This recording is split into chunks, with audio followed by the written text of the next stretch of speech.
وبرکاتہ۔ الحمدللہ وحدہ والصلاة والسلام علی من لا نبی بعدہ، اما بعد فاعوذ باللہ من الشیطان الرجیم، بسم اللہ الرحمن الرحیم۔ کلا بل تحبون العاجلہ وتذرون الآخرہ۔ انتہائی واجب الاحترام عزیز بھائیوں اور دوستو، اختصاراً قرآن و سنہ کی روشنی میں چند گزارشات اور معروضات آپ احباب کے سامنے گوش گزار کروں گا۔ اگر آپ احباب اس باتوں کو توجہ کے ساتھ، دل جمی کے ساتھ سماعت فرمائیں گے تو میں امید کرتا ہوں کہ انشاءاللہ آپ کا لگایا گیا ایک سیکنڈ بھی میں انشاءاللہ ضائع نہیں کروں گا۔ ہمیں سے ہر ایک انسان کی یہ دلی خواہش اور تمنا ہے، اور یہ رہے گی بھی، کہ اللہ تعالیٰ اس کی زندگی میں سکون اور اطمینان کو نازل کر دے۔ اور یہی وجہ ہے کہ اس سکون کو اور اس اطمینان کو حاصل کرنے کے لیے میں اور آپ نمازیں ادا کرتے ہیں، اذکار کرتے ہیں، تلاوت قرآن پاک کا اہتمام کرتے ہیں، اور جب جب ہمیں پتہ چلتا ہے کہ فلاں عمل کرنے سے مجھے سکون مل سکتا ہے تو ہم اس عمل سے کبھی بھی پیچھے نہیں رہتے۔ لیکن مجھے کبھی کبھی ایسا لگتا ہے کہ یہ عبادات، یہ نمازیں، یہ روزے، یہ تلاوت، یہ اذکار کرنے کے باوجود بھی ہماری زندگیوں میں سکون نہیں آ رہا۔ اس کی وجہ کیا ہے کہ ایک نماز پڑھنے والا بھی پریشان ہے، ایک تلاوت قرآن پاک کا اہتمام کرنے والا بھی آج سٹریس میں نظر آ رہا ہے، ذکر و اذکار کا اہتمام کرنے والا بھی پریشان ہے، اور ان چیزوں سے پہلو تہی کرنے والا بھی آج پریشان ہے۔ فرق کیا ہے اور اس کی وجہ کیا ہے، اور ان ساری چیزوں کے پیچھے سبب اور ذریعہ کیا ہے کہ آج کے اس دور میں ہماری زندگی کے اندر سے سکون نام کی چیز ختم ہو چکی ہے۔ ایز اے طالب علم ہونے کے ناطے جو چیز مجھے معلوم ہوئی وہ یہ ہے کہ جب سے ہم جلد باز ہو چکے ہیں تب سے ہماری زندگیوں کے اندر سے سکون نام کی چیز ختم ہو چکی ہے۔ ہمارا چلنا پھرنا، اٹھنا بیٹھنا، نماز پڑھنا، تلاوت کرنا، اذکار کرنا، دین اور دنیا کے سارے معاملات ادا کرنا، ہمارا کوئی ایسا معاملہ نہیں ہے جو عجلت اور جلد بازی اور تیزی سے خالی ہو۔ ہمارے ہر امر میں، ہماری ہر عبادت میں جلدی گھر کر چکی، جس کی وجہ سے آج ہماری زندگیوں کے اندر سے سکون نام کی چیز ختم ہو چکی ہے۔ جبکہ آپ شریعت اسلامیہ کا مطالعہ کر لیں، آپ قرآن کا مطالعہ کر لیں، نبی رحمت صلی اللہ علیہ وسلم کی احادیث کا مطالعہ کر لیں، آپ کو یہ بات بڑے ہی آسان انداز میں ملے گی کہ اللہ کے نبی صلی اللہ علیہ وسلم جلد باز نہیں تھے۔ حضور ہر قدم اٹھانے سے پہلے سوچا کرتے تھے کہ اس قدم کے اٹھانے سے کتنے فائدے ہیں اور کتنے نقصانات ہیں۔ جبکہ آج ہماری زندگیوں میں جلدی ہو چکی ہے۔ آپ اکثر و بیشتر اپنے نوجوان بھائیوں کو اپنے معاشرے میں سنتے ہوں گے کہ لوگ کہہ رہے ہوتے ہیں میں جلدی میں تھا اور میں بس اپنا پرس گھر بھول آیا، میں جلدی میں تھا اور مجھے یاد نہیں رہا، میں جلدی میں تھا اور میں بس صحیح طرح سے کام نہیں کر سکا۔ آج تک آپ نے یہ نہیں سنا ہوگا کہ کسی شخص نے یہ کہا ہو کہ میں جلدی میں تھا اور میں نے بہت اچھا کام کر لیا۔ جلدی انسان کے سکون کو اور انسان کے اعمال کو تباہی کی طرف لے کر کے جاتی ہے۔ تو میرے بھائیوں، یہ جلد بازی ایک اتنا بڑا ناسور ہے، یہ اتنی بڑی بیماری ہے، یہ ہر گھر کا مسئلہ بن چکا ہے۔ آج سے ہم نے اپنے آپ کو، اپنے بچوں کو، اپنی بچیوں کو، اپنے گھر کے افراد کو اس ناسور سے، اس بیماری سے دور کرنا ہے، اور ہم نے انہیں بتانا ہے کہ ہم جلد باز قوم نہیں ہیں، ہم ہر کام وقت اور ترتیب سے کرنے والے لوگ ہیں، منظم اور مہذب لوگ ہیں۔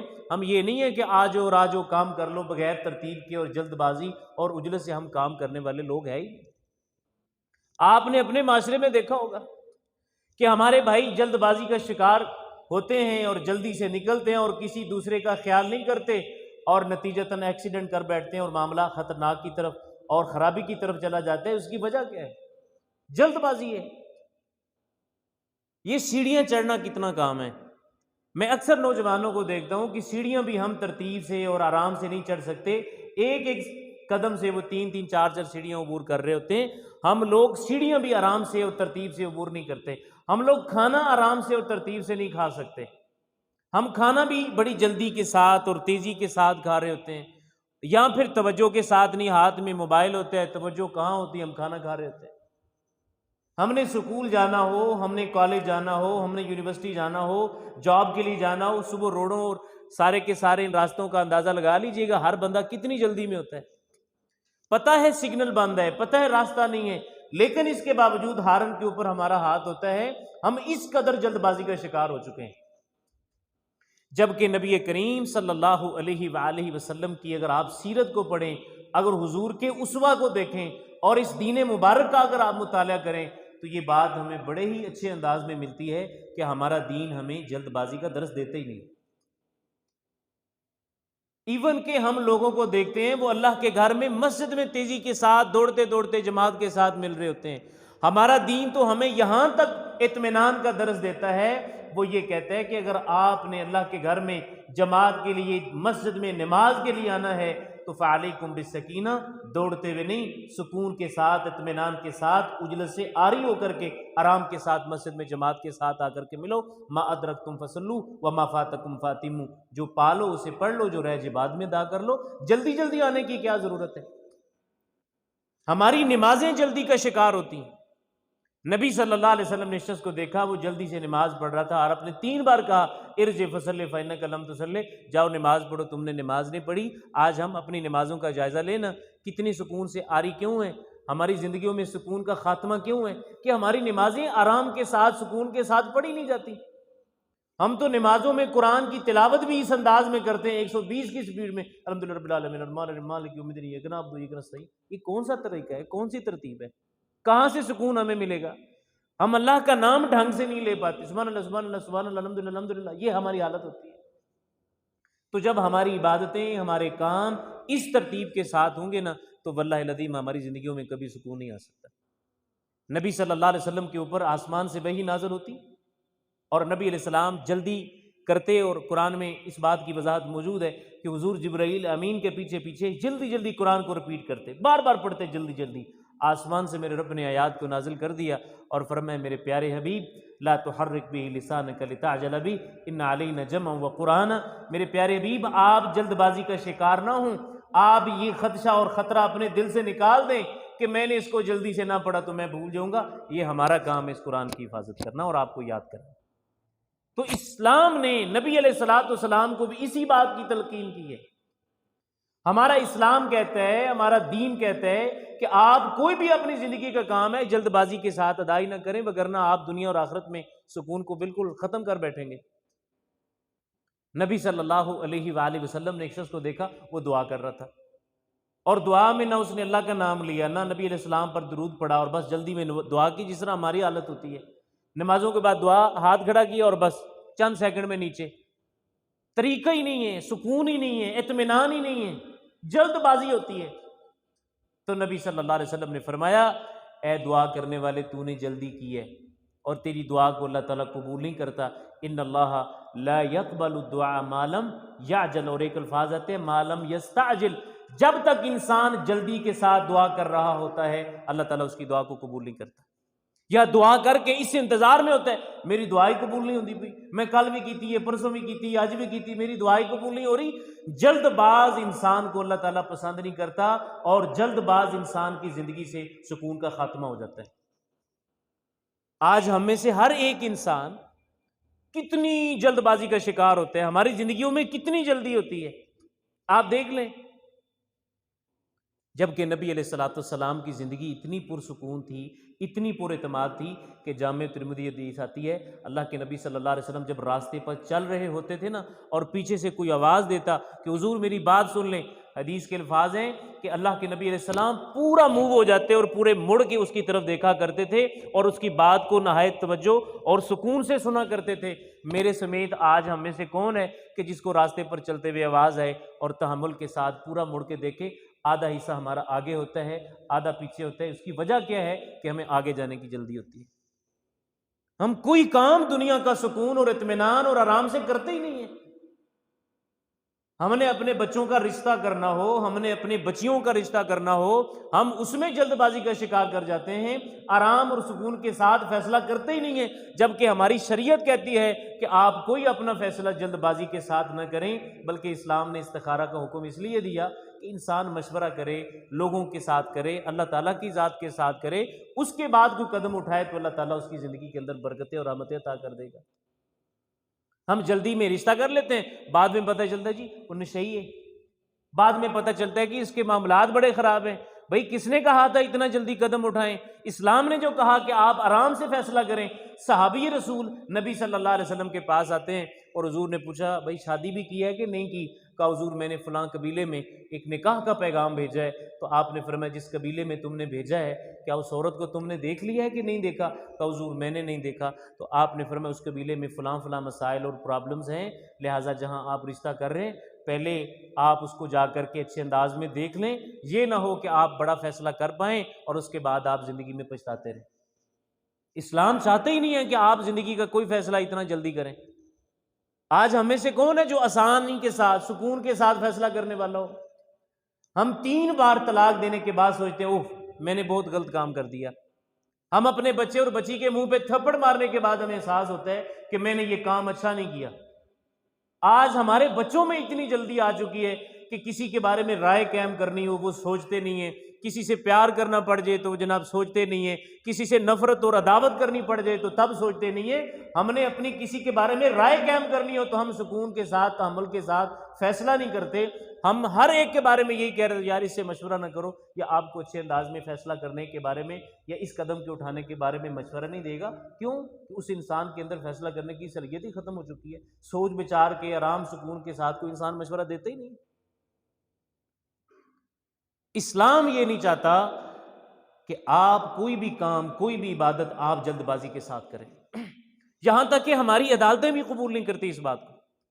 یہ قمر زمان کائرہ جس کا بیٹا ایکسیڈنٹ سے فوت ہوا تھا، اسلام آباد میں یہ پریس کانفرنس کر رہے تھے، تو آپ کو پتہ ہے کہ جس صحافی نے قمر زمان کائرے کو اس کے بیٹے کی وفات کی خبر دی تھی اس پر کیس ہو گیا تھا، ہماری عدالتوں نے اس پر کیس کیا تھا۔ یہ الگ بات ہے کہ بعد میں انہوں نے معاف کر دیا تھا، کیس اس وجہ سے ہوا تھا کہ عین پریس کانفرنس کے وقت میں تو نے اس کے باپ کو اس کے بیٹے کی وفات کی خبر کیوں دی؟ تھوڑا سا انتظار نہیں کر سکتا تھا؟ ہو سکتا ہے اس اچانک خبر کی وجہ سے اس کو بھی اٹیک ہو جاتا۔ تو آپ کی عدالتیں، آپ کا اسلام، آپ کا دین، آپ کا معاشرہ اس بات کو قبول نہیں کرتا کہ آپ کسی کو اتنی جلدی خبر دیں۔ آرمی میں جو احباب ہوتے ہیں ان کو معلوم ہوتا ہے، ہمارے ایک جاننے والے ہیں ان کے ریلیٹیو ہیں، تو ان کا بیٹا آرمی میں تھا اور ان دنوں بارڈر میں کافی زیادہ معاملات خطرناک تھے، ان کا بیٹا شہید ہو گیا۔ تو پورا دن آرمی کے لوگ سول وردی میں ان کے والدین کے پاس آتے رہے اور پوچھتے رہے آپ کا بیٹا کہاں ہوتا ہے؟ جی فلاں بارڈر میں ہے، کیا حالات ہے اس کے؟ ٹھیک ہے ماشاءاللہ۔ پھر آگے سے یہ بتاتے وہاں پہ تو حالات ہی بڑے خطرناک ہیں، وہاں پہ تو جنگ لگی ہوئی ہے اتنے دنوں سے۔ پورا دن ان کا مائنڈ سیٹ کرتے رہے، مائنڈ بناتے رہے۔ شام کے وقت آ کر کے انہوں نے بتایا کہ حضرت آپ کا بیٹا شہید ہو چکا ہے۔ کیا ضرورت ہے اتنی جلدی خبر کسی کو دینے کی، اتنی جلدی کسی کے بارے میں رائے قائم کرنے کی؟ ہمارے معاشرے میں تو بعض علماء بھی ایسے ہیں کہ جلد بازی سے فتویٰ دے دیتے ہیں اور بعض میں کہتے ہیں کہ میرے سے جو غلطی ہوگی پتہ نہیں چلا۔ تو اسلام کہتا ہے کہ آپ اپنے اندر ٹھہراؤ پیدا کریں، آپ اپنی طبیعتوں میں ٹھہراؤ پیدا کریں، زبان میں ٹھہراؤ پیدا کریں، اپنے قدموں اور اپنے ہاتھ میں ٹھہراؤ پیدا کریں۔ جب یہ ٹھہراؤ پیدا کر لیں گے اللہ تعالیٰ آپ کی زندگیوں میں سکون کو عطا کر دے گا اور سکون کو اللہ تعالیٰ داخل کر دے گا۔ نبی صلی اللہ علیہ وسلم بیٹھے ہوئے تھے اور ایک قبیلہ اسلام قبول کرنے کے لیے آیا اور قبیلے کے سارے لوگ جلدی جلدی آئے اور آ کر کے بیٹھ گئے۔ قبیلے میں ایک شخص سردار تھا جو آرام سے حضور نے دیکھا سواری سے اترتا ہے، پھر آرام سے سامان کو اتارتا ہے، پھر جا کر کے اپنے کپڑے چینج کرتا ہے، دھیمے دھیمے انداز میں بڑے سکون اور تحمل سے آتا ہے، حضور کے پاس آ کر کے بیٹھتا ہے۔ تو نبی صلی اللہ علیہ وسلم نے اس کی طرف دیکھا اور آپ نے فرمایا یا اشجع ان فیک خصلتین یحبہم اللہ، اے اشجع تیرے اندر 2 صفات ایسی ہیں کہ جس کی وجہ سے اللہ بھی پسند کرتا ہے۔ فرمایا وہ کون سی ہیں؟ تو نبی صلی اللہ علیہ وسلم نے فرمایا اشجع تیرے اندر ان خوبیوں میں سے ایک خوبی یہ ہے کہ تیرے اندر تحمل مزاجی بڑی ہے، تیرے اندر آرام اور سکون بڑا ہے، تو اپنی قوم کی طرح جلد باز نہیں۔ تو پتہ چلتا ہے کہ جو جلد بازی ہوتی ہے یہ انسان کو تباہ کر دیتی ہے، اور حدیث میں بھی آتا ہے التأنی من اللہ، کاموں کو ٹھہراؤ کے ساتھ، سکون کے ساتھ، سوچ سمجھ کے کرنے کے ساتھ، یہ اللہ کی توفیق سے ہوتا ہے۔ وَالْعَجَلَةُ مِنَ الشَّيْطَانِ، حسن درجے کی روایت ہے، آپ نے فرمایا یہ جو جلد بازی ہوتی ہے نا، یہ شیطان کی طرف سے ہوتی ہے، اور جس کام میں جلد بازی شامل ہو جاتی ہے، سمجھو اس کام سے، اس عبادت سے، اس فیصلے سے، اس قدم سے انسان کے اندر سے سکون ختم ہو جاتا ہے۔ آپ اپنی فطرت کی طرف دیکھیں، آپ کو فطرت کی طرف دیکھیں تو فطرت بھی آپ کو یہی درس دیتی ہے کہ آپ جلد بازی کا شکار نہ ہو۔ سورج طلوع ہوتا ہے، ایک دم کبھی بھی نہیں چڑھتا، آرام کے ساتھ طلوع ہوتا ہے، آہستہ آہستہ اپنی گرمی کو باہر نکالتا ہے تاکہ انسان کا جسم اس سے مانوس ہو جائے۔ اچانک اللہ بھی چاہے تو یہ نکال سکتا ہے، لیکن سورج بھی کہتا ہے کہ ایک طریقے کے ساتھ، ایک ترتیب کے ساتھ، ایک آرام کے ساتھ کام کرنے والا ہوتا ہے۔ آپ ایک بیج کو بوتے ہیں، اللہ چاہے تو ایک دم اسے درخت بنا سکتا ہے، لیکن اس میں بھی ایک وقت نکلتا ہے، پودا بنتا ہے، دھیمے دھیمے پھر ایک درخت بنتا ہے، اس سے پھر پھل نکلتے ہیں۔ آپ اپنی پیدائش کی طرف دیکھیں، ایک پہلے نطفہ ہوتا ہے، علقہ، مضغہ بنتا ہے، پھر ایک بچہ 9 ماہ کے بعد پیدا ہوتا ہے، پھر آگے جوانی، پھر آگے بڑھاپا ہوتا ہے۔ یہ فطرت کی ساری چیزیں، موسم تبدیل ہوتا ہے۔ آپ نے کبھی دیکھا کہ گرمی ہے ایک دم میں سردی آ جائے؟ آرام کے ساتھ ایک موسم چینج ہوتا ہے تاکہ انسان کا جسم اور انسان کی باڈی بھی اس سے مانوس ہو جائے۔ یہ فطرت ہمیں سارے کے سارے سبق دیتی ہے کہ بھائی کام آرام کے ساتھ، سکون کے ساتھ اور پورے ترتیب کے ساتھ کرنے والے ہوتے ہیں۔ اگر آپ زندگی کے اندر کوئی فیصلہ بھی آپ کرنے والے ہیں اور جلد بازی کے ساتھ آپ کریں گے، وہ چاہے آپ کی عبادت ہو، وہ آپ کی ریاضت ہو، وہ آپ کی زندگی کے فیصلے ہوں، وہ آپ کے کاروبار کے فیصلے ہوں، یقین مانیے گا پھر انسان کی زندگی سے سکون نام کی چیز ختم ہو جاتی ہے۔ نبی صلی اللہ علیہ وآلہ وسلم حج کے موقع پر بیٹھے ہوئے تھے، اور نبی صلی اللہ علیہ وآلہ وسلم کے پیچھے سے جب عرفات کی طرف جا رہے تو پیچھے سے آپ نے دیکھا لوگ اپنی سواریوں کو تیزی کے ساتھ چلاتے ہوئے آ رہے ہیں، مار رہے ہیں سواریوں کو، کوڑوں کی آواز آ رہی ہے، شور آ رہا ہے۔ تو نبی صلی اللہ علیہ وسلم نے پیچھے مڑے اور آپ نے فرمایا میرے صحابہ، یہ جلد بازی عبادت نہیں ہے، یہ جلد بازی عبادت نہیں ہے۔ آج ہمارے معاشرے میں دیکھ لیں روڈ ایکسیڈنٹ کی شرح کہاں تک پہنچ چکی ہے۔ آپ کو معلوم ہے کہ ایشیا کے اندر آپ کا ملک پاکستان پہلے نمبر پر ہے روڈ ایکسیڈنٹ میں، اور روڈ ایکسیڈنٹ ہوتے کیوں ہیں؟ جلد بازی کی وجہ سے، تیزی کی وجہ سے۔ ہر بندے کو جلدی پڑی ہے، راستہ کم ہے، معلوم ہے کہ یہاں سے میں نہیں گزر سکتا، بائک والا بائک گزار رہا ہے، گاڑی والا گاڑی گزار رہا ہے، اپنی باری کا انتظار نہیں کرتے اور نتیجتاً ایکسیڈنٹ ہو جاتا ہے۔ یہ گاڑی چلانے والے تو دور کی بات ہے، پیدل چلنے والے احباب بھی کسی سے کم نہیں ہیں۔ کراسنگ برج بنا ہوا ہوتا ہے، پل بنا ہوا ہوتا ہے، پتہ ہے کہ ہم نے یہاں سے اس سڑک کو، روڈ کو کراس کرنا ہے، جانور اوپر سے گزر رہے ہوتے ہیں اور لوگ نیچے سے گزر رہے ہوتے ہیں، اور نتیجتاً ایکسیڈنٹ ہو جاتا ہے۔ تو آپ کے ملک میں لاکھوں کی تعداد میں سالانہ بیسس پر صرف روڈ ایکسیڈنٹ میں اموات واقع ہو رہی ہیں، اور ہمیں احساس تک نہیں ہوتا کہ یہ جلد بازی یہی ہے کہ جس کی وجہ سے ہماری زندگیوں سے بالکل سکون ختم ہو رہا ہے۔ ہم مسجد میں آ جائیں نا تو ہمیں جلدی ہوتی ہے، کسی میرج ہال میں چلے جائیں نا 4 گھنٹے بھی انتظار کرنا پڑے کر لیتے ہیں، 5 منٹ نماز لیٹ ہو جائے نا، امام صاحب لیٹ ہو جائے، بس جی طوفان بپار ہو جاتا ہے۔ تو ہماری زندگیوں سے سکون نہیں ہے۔ اگر آپ چاہتے ہیں کہ اللہ میری عبادتوں میں، میری تلاوتوں میں، میرے اذکار میں، میری زندگی کے ہر قدم اور فیصلے میں اللہ سکون کو اور اطمینان کو نازل کرے، تو میرے بھائیوں پھر ہمیں چاہیے کہ ہم اپنی زندگیوں کے اندر سکون کو، اطمینان کو پیدا کریں، اپنے بچوں کو اور اپنی بچیوں کو اسی بات کا درس دیں کہ ہر کام تحمل سے، آرام سے، سکون کے ساتھ کریں، اور فیصلہ کرنے کی اپنے اندر استعداد کو پیدا کریں۔ ہر کام عجلت اور جلد بازی کے ساتھ کبھی بھی نہ کریں، یہ شیطان کی طرف سے ہوتا ہے، اس سے انسان کا سکون فنا ہو جاتا ہے۔ اللہ تعالیٰ سے دعا ہے اللہ تعالیٰ ہم سب کو صحیح معنوں میں قرآن و سنت کو سمجھ کر اس پر عمل کرنے کی توفیق عطا فرمائے، اور ہماری زندگیوں سے یہ جلد بازی کی بیماری ہے اور یہ ایک ناسور ہے، اللہ تعالیٰ اس کا خاتمہ فرمائے، ہمیں آرام اور سکون کے ساتھ عبادت اور دنیا کے سارے معاملات کو ادا کرنے کی توفیق عطا فرمائے۔ وآخر دعوانا الحمدللہ رب العالمین۔